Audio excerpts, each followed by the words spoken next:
వందే మాత్రం. నేను మీ journalist Navatha. Welcome to our political. రాజకీయ చక్రం చాలా వేగంగా తిరుగుతుంది.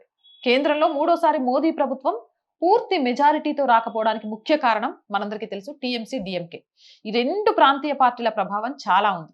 నియోజకవర్గాల పునర్విభజన, మహిళా రిజర్వేషన్ బిల్లు పార్లమెంట్లో అత్యంత తీవ్రంగా వ్యతిరేకించి ఆ బిల్లులు ఆగిపోయేలా చేసింది కూడా ఈ రెండు పార్టీలు.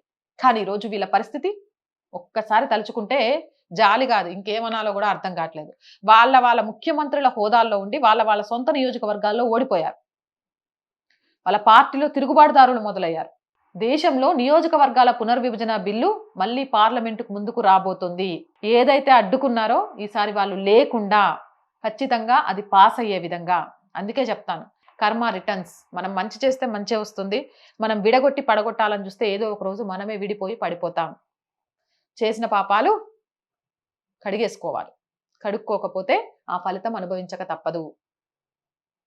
ఏదైతే వీళ్ళు దేశ శ్రేయస్సు కోసం చేసే బిల్లుల విషయంలో పట్టుబట్టి పాస్ అవ్వకూడదు అనుకున్నారో, ఈరోజు అవే బిల్లులు పార్లమెంట్లో పాస్ అవ్వబోతున్నాయి.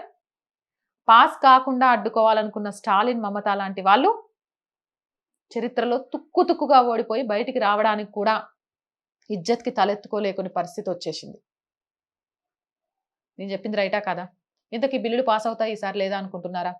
ఆ బిల్లు పాస్ అవుతే ఏం జరగబోతుంది అనుకుంటున్నారు? కామెంట్ చేయండి. జై హింద్, జై భారత్. అండ్ మోర్ వీడియోస్ కోసం our group of channels, our voice, our political, our Sanskriti channels ని వెంటనే సబ్స్క్రైబ్ చేయండి. అలాగే కంటెంట్ బాగుంది అనిపిస్తే లైక్ చేయండి, షేర్ చేయండి, మీ అభిప్రాయాన్ని కామెంట్ చేయండి.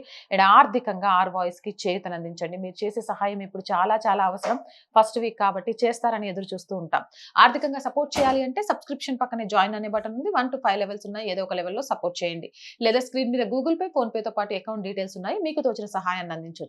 వ్యాపార ప్రకటనల కోసం 8328500576 నెంబర్ని సంప్రదించండి. జై హింద్, జై భారత్.